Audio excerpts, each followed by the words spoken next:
वांगचुकला लेह लडाखमध्ये स्वायत्त असं शासन हवं आहे रादर, आणि तिथं त्याला नेता बनायचं. पण तिथं त्याने नेता बनणं हे भारताच्या हिताचं कमी आणि चीनला मदतनीस ठरणारं जास्त आहे हे ओळखून भारत सरकारनं याला NSA लावला होता मागच्या आंदोलनाच्या वेळेला. आता मार्चमध्ये तो तुरुंगातून बाहेर आला होता. इतक्यात त्याला नवा टास्क मिळालाय त्याच्या आकांकडून, भारताचा बांगलादेश किंवा नेपाळ बनवायचा टास्क आणि स्वतः मोहम्मद युनूस बनण्याचा टास्क.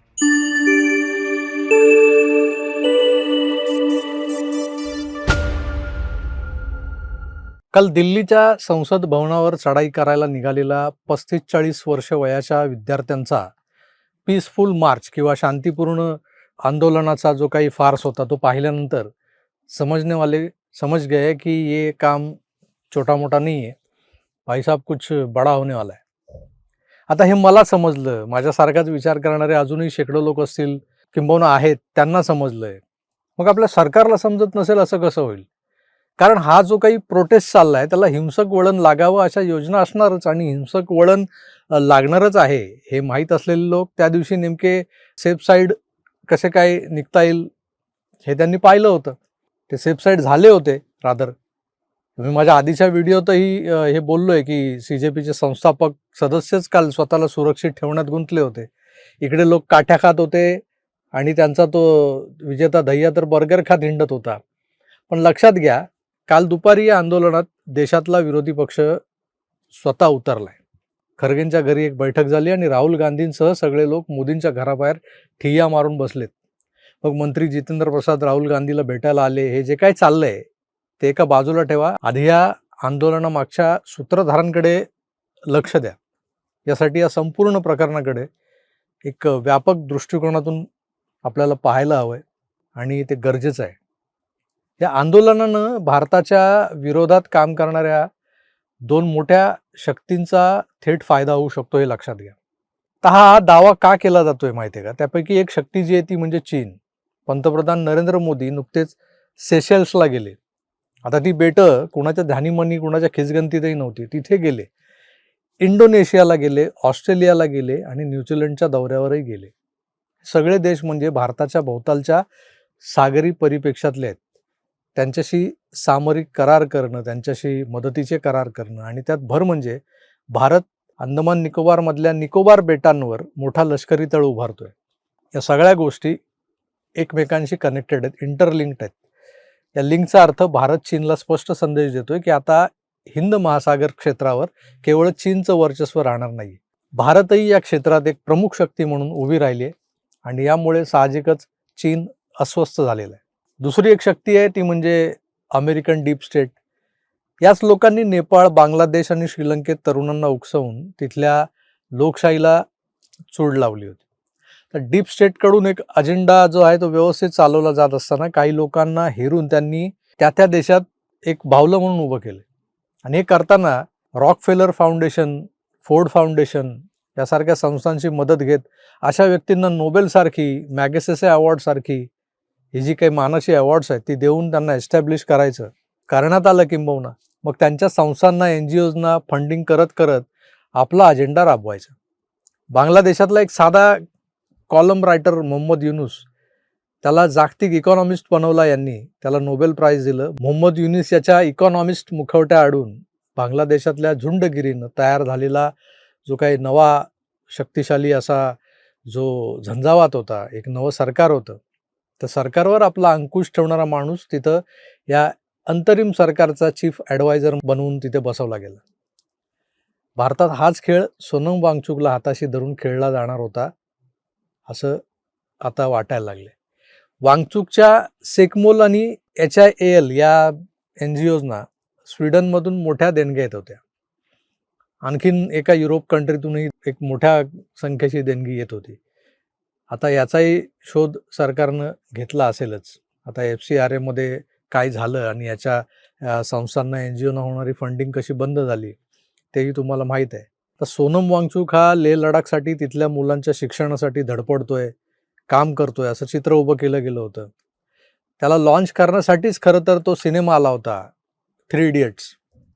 त्यातला फुंगसुक वांगडू उर्फ रॅन्चो हाच सोनम वांगचुक असं पसरवलं गेलं होतं.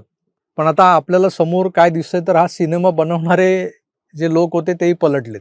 आणि सोनम वांगचुकने बनवलेली शाळा ही खरं तर त्यानं बनवलेलीच नाही आहे असंही सिद्ध झालंय. म्हणजे आमिर खान जो रॅन्चो होता तो सोनम वांगचुकचा आहे असं जे आजवर आपण समजत होतो ते तसं नव्हतं असं आमिर खानही सांगतोय. दुसरं म्हणजे आता आईस तुपा हा जो काही वांगचुकनं भारतीय लष्करासाठी लावलेला शोधही त्याचा नाहीये हे उघड झालंय. म्हणजे कुणीतरी 80च्या दशकातच ते बनवलं होतं. सोनम वांगचुक हा सिनेमातला रॅन्चोसारखा IITतून शिकलेला नाहीये. वर हा लहानपणी गरीब वगैरे नव्हता, तर सोनमचे वडील सोनम वांग्याल हे खानदानी लडाखी होते, जे आहेत. त्यांच्या सफरचंदाच्या बागा आहेत तिकडे लेहमध्ये, हॉटेल्स आहेत आणि सोनम वांग्याल काँग्रेसचे लीडर होते. जम्मू काश्मीर सरकारमध्ये ते कॅबिनेट मिनिस्टर होते. त्यांनी लडाखी लोकांना शेड्यूल ट्राईबचा दर्जा मिळावा यासाठी 1982 आणि 1984 अशा कालखंडात अनेकदा उपोषणं केली.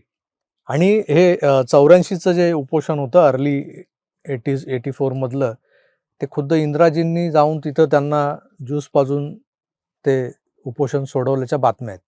म्हणजे सोनम वांगचुकलाही डीप स्टेटनी प्लांट केलेला आहे का असा सवाल उभा राहतोय. कारण आधीच्या सगळ्या ज्या गोष्टी आहेत त्याच्याबद्दलच्या त्या सगळ्या विपरीत आहेत. या कॉकरोच आंदोलनातून सोनमला मोठं करणं आणि तो सतत म्हणत असतो तसं भारतातही नेपाळ किंवा बांगलादेश घडवायचं आणि सत्ता बदलली की यालाच भारताचा मोहम्मद युनिस बनवायचा, असा प्लान तर नाही आहे ना. दुसरं म्हणजे याने आधी लडाखमध्येच नेपाळसारखी आग लावून बघितलेली आहेच.